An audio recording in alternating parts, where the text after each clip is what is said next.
Hello everyone, this is Purushottam P. Today I am going to discuss the first chapter of history, that is the advent of Europeans to India. In this chapter we will discuss the arrival of Europeans to India like Portuguese, Dutch, British and French, and how the clashes were started between French and British, which led three important wars in South India, that is Carnatic Wars, as well as we are also discussing the Battle of Plassey and Battle of BUXAR from this chapter. Let us begin this chapter from the introduction. Do you know why European countries are looking for India? The European countries are looking for India for the Indian spices like pepper, cinnamon, cardamom, ginger and other things, which spices were having great demand in European continent. So the demand was fulfilled by Arab merchants from the eastern side and Italian merchants in the western side. Before 1453, the trade was carried through land route. In the picture you can see that red color line. These all are land route which was connecting to Europe. From there the Arab merchants and Italian merchants were carrying the spices, not only spices, even the goods. The Arab merchants were having monopoly power in the Asian continent, whereas the Italian merchants were having monopoly power in the European continent. From that, who got huge profit? It was not tolerated by the Ottoman Turks, who broke down the monopoly trade between Arabs and Italian merchants. In 1453, Ottoman Turks, they captured Constantinople, which was known as the gateway of European trade. After that, they levied heavy taxes. Due to that heavy taxes, the Arab merchants and Italian merchants are unable to continue the trade. And after that, European countries and kings who supported a lot the sailors to discover new sea route to India, and many sailors were used scientific equipments to discover sea route to India, like astrolabe you can see in the picture, and they also used compass which was showing direction. Then they also used ships and naval equipments to reach from one place to another place, and they heard many stories about the wealth of eastern nations, so that they got curiosity to discover new sea route to India. Then who got success to discover new sea route to India? The Portuguese country or Portugal, they got success to discover new sea route to India. Among them, Vasco da Gama was the first person who reached Calicut on the western coast of India for the purpose of trade. In the picture you can see that Vasco da Gama, who arrived India in 1498. In the map you can see that the route which was used by Vasco da Gama through the sea route. In the beginning he left Lisbon, then he came through Atlantic Ocean, then he came to South Africa, then Cape of Good Hope. Finally he reached to Calicut and he met the king of Kerala, that is Jamorin, and he got the permission to carry the trade. Now, which are the famous European trade companies who arrived to India? As you know that I told you about the Portuguese and Vasco da Gama. Portuguese were the first who came to India. Next, Dutch, following Dutch, English came, and following English, French came. Among them, English and French, they were ruled. French not ruled much. They were planning to rule more part of South India, but they did not get success. But among them, English, which means British, got more success in India, and they ruled India up to 1947. Let us discuss about the Portuguese. The Portuguese were the first who arrived to India for the trade by discovering new sea route to India. Among them, Vasco da Gama was the first person. He was the first person who discovered new sea route to India. Following him, Francisco de Almeida came, and he became the first Portuguese viceroy in India.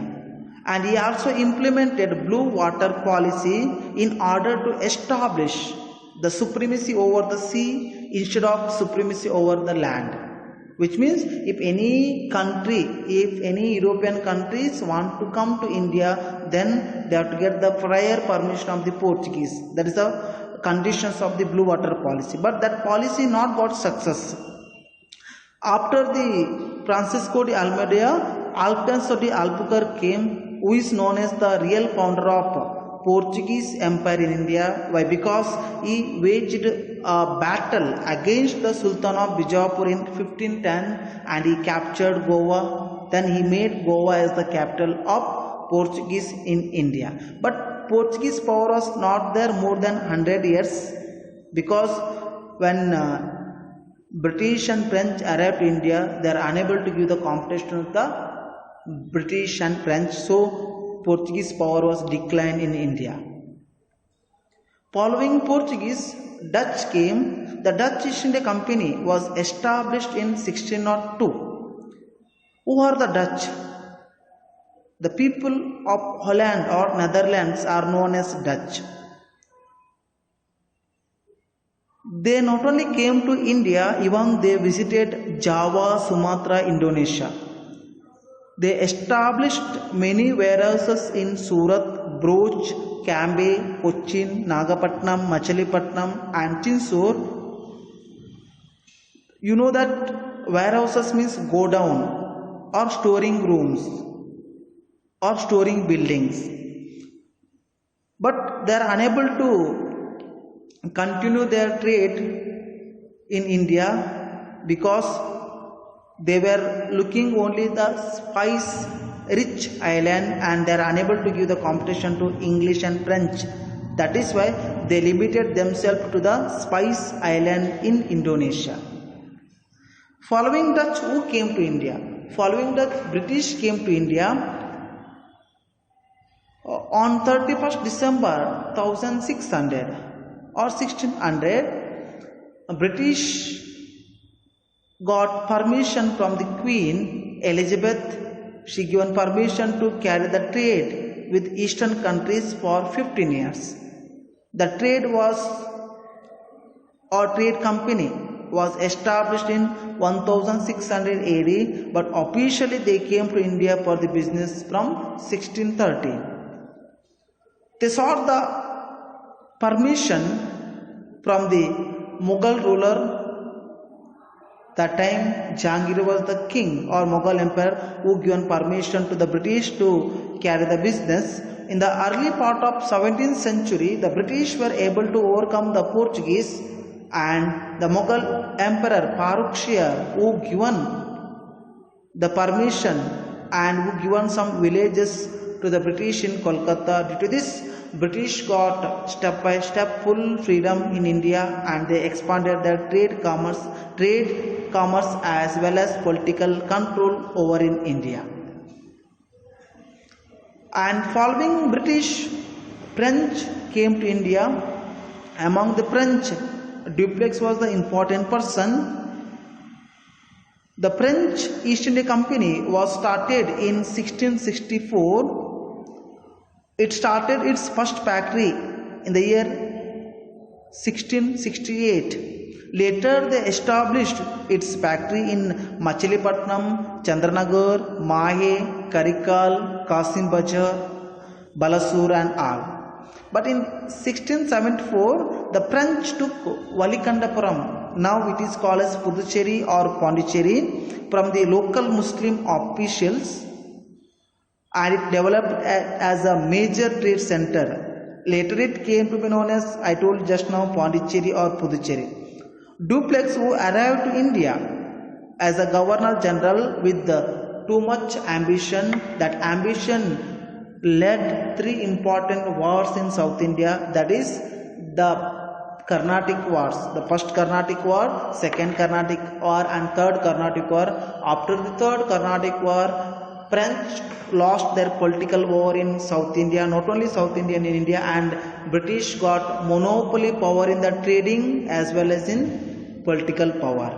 So let us start the Carnatic Wars. Dear students, let us discuss the Carnatic Wars. The Carnatic place which belongs to northeastern part of Tamil Nadu. As you know that the Dupleix, who arrived to India as the Governor General with great ambition that he wanted to capture South India. Among that, in the beginning he wanted to capture Madras from the British. So alone he can't capture that Madras. He had sought the help of one more French officer who was there in Mauritius. His name is La Bourdonnais. On the request of Dupleix, La Bourdonnais arrived to India and he captured Madras from the British. When he captured Madras from the British had sought the help of Anuruddin, the Nawab of Carnatic. On the request of British, Anuruddin sent an army to defeat French and he wanted to take back that Madras. But unfortunately, Anuruddin army got defeated by French. So that British got again tension. They sought the different way. Now they offered money to the French officer. His name is called La Bourdonnais. By taking money from the British, La Bourdonnais given back Madras to the British and he went back to Mauritius.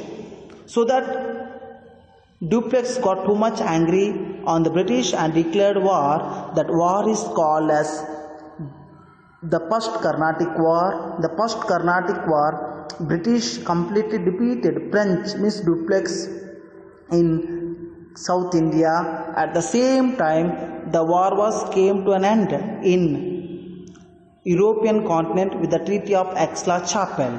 The same treaty British also applied in India. Due to this, the first Carnatic War came to an end with the Treaty of Aix-la-Chapelle, and that war went near about 2 years in India.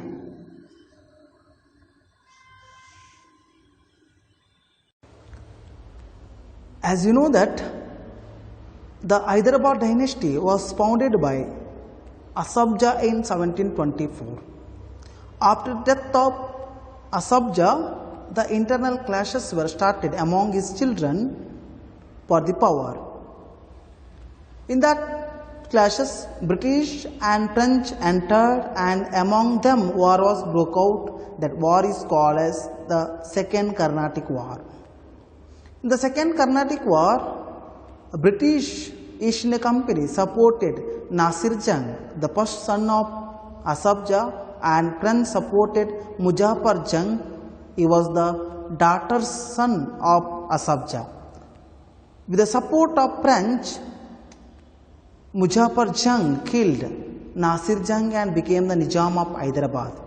But as soon as possible, within few days, he was murdered in the place of Muzaffar Jung. Now French named Salabat Jung, the second son of Asabja, as the Nizam of Hyderabad, and French also appointed Salabat Jung to look after the Hyderabad dynasty. Meanwhile, In Carnatic, the political problem was broke out between Chand Sahib and Anwaruddin. Chand Sahib sought the help of French and British helped to the Anwaruddin. With the support of French, Chand Sahib killed Anwaruddin and he became the Nawab of Carnatic. The same time, the son of Anwaruddin, named as Muhammad Ali, he was escaped and he was hiding in Tiruchinappalli. By giving support to Muhammad Ali, British attacked on Carnatic. At that time, French came middle. Again, between French and British, war was broke out. That war is called as Carnatic War. In the war, French defeated Chand Sahib and they killed and they named as Muhammad Ali as the Nawab of Carnatic, and they continued war against the French. Finally, French got defeat at Pondicherry. Due to that, the second Carnatic War came to an end with the Treaty of Pondicherry.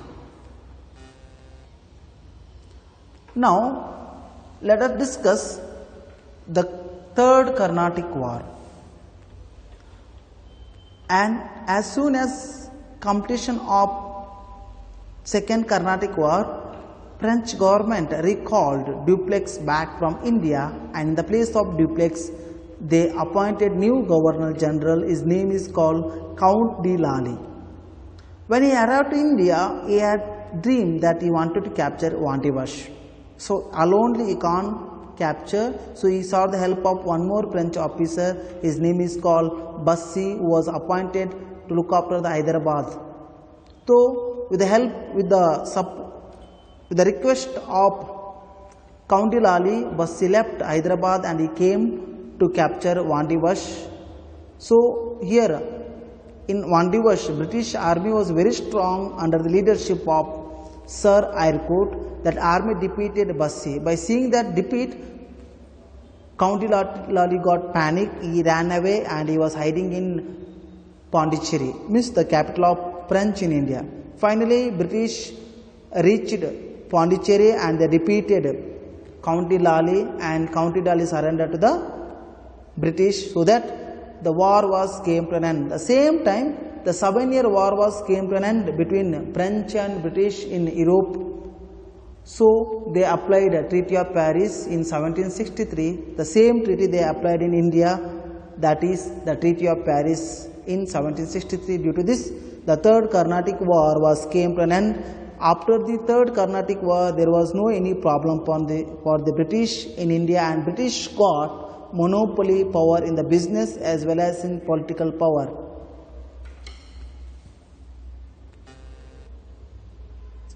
Let us discuss about the Battle of Plassey. The Battle of Plassey happened between Siraj-ud-Dawla and British, means Robert Clive, which was held in 1757 in the month of June. So what are the reasons for the Battle of Plassey? As you know that after the completion of Carnatic Wars, British got South India. Now they were looking for eastern part of India, which means Bengal. And you know that Bengal was one of the rich region for agriculture, trade and commerce. So that British wanted to capture it. Anyhow, British got license, which means dastak for the trade. But that dastak were misusing by the British, which means they were selling that for the local merchants and they were earning money. Actually, they got it for free of cost, but now they are selling to the local merchants, and it is lost for the treasury of the Nawab, which means Siraj-ud-Dawla. So Siraj-ud-Dawla got angry when Britishers were misusing the dastak. And second reason, British wanted to do repair work of the port. Earlier they established one port in Bengal, the Port William. They wanted to repair work. That too without taking permission of the Siraj-ud-Dawla. They started repair work and they installed some of the cannons, which made too much angry to Siraj-ud-Dawla to declare war against the British. And the third reason is, after giving several warnings by Siraj-ud-Dawla to the British were not ready to listen it. So Siraj-ud-Dawla attacked on British port, means Port William, and he arrested near about 146 British men, and he had put them in the room. In that room there was no ventilator, nothing. So due to this, near about 123 British men were died due to the suffocation, which made angry to whom? Means Robert Clive to declare war against Siraj-ud-Dowla, but he suddenly not declared war. He made some setup in favor to British. What he has done setup means he took the support of local merchants like Omichand and all.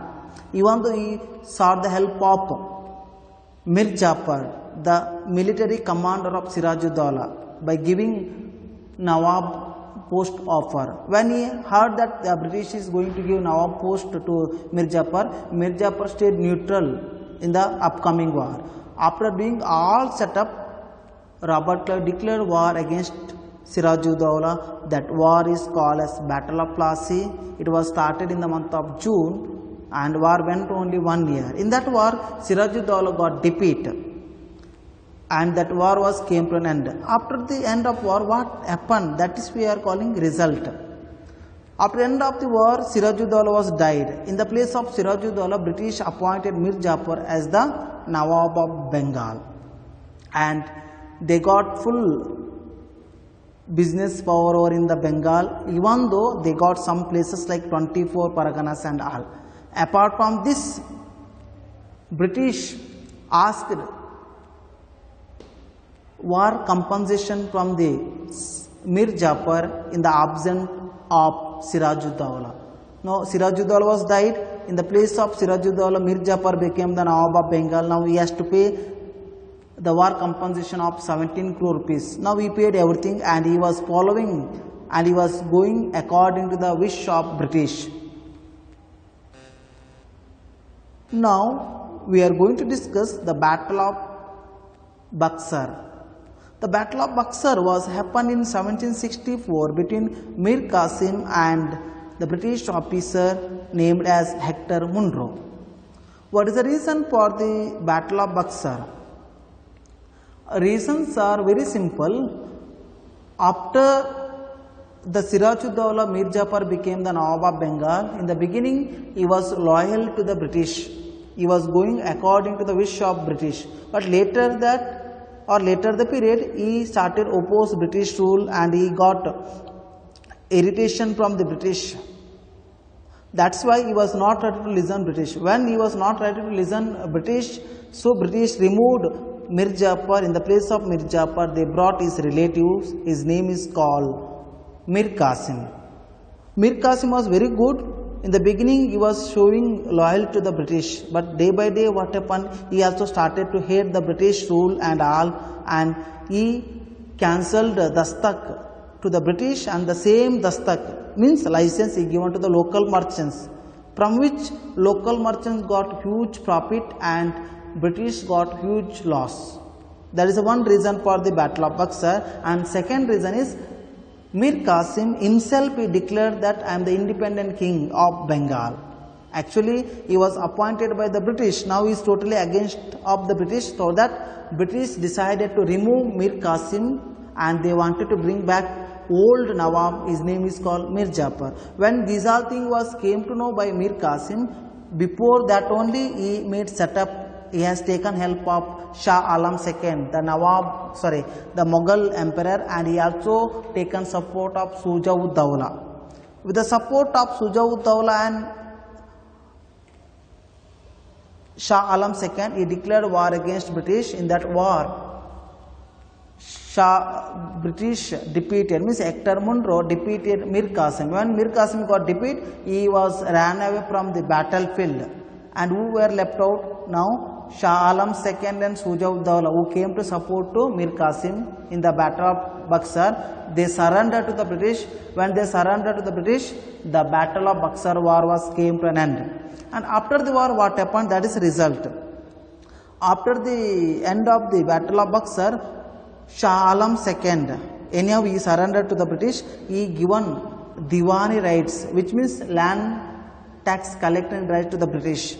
Apart from this, he given Bengal for the British for annual rent of 26 lakh rupees. As well as in the side of Shujaudaula, British have taken war compensation near about 50 lakh rupees, and British also given pension to the son of Mir Jafar. His name is called Nizamuddin. So these are the things was happened after the battle of BUXAR. So that British captured entire Bengal after the battle of Plassey and after the battle of BUXAR, and they started their own rule and own law, everything in the Bengal province. Next, we are discussing about the dual government. After the capturing entire part of Bengal, Robert Clive, who introduced dual government in 1765. Here dual government means two government. For administrative and ruling purpose one government, and to tax collecting purpose one more government.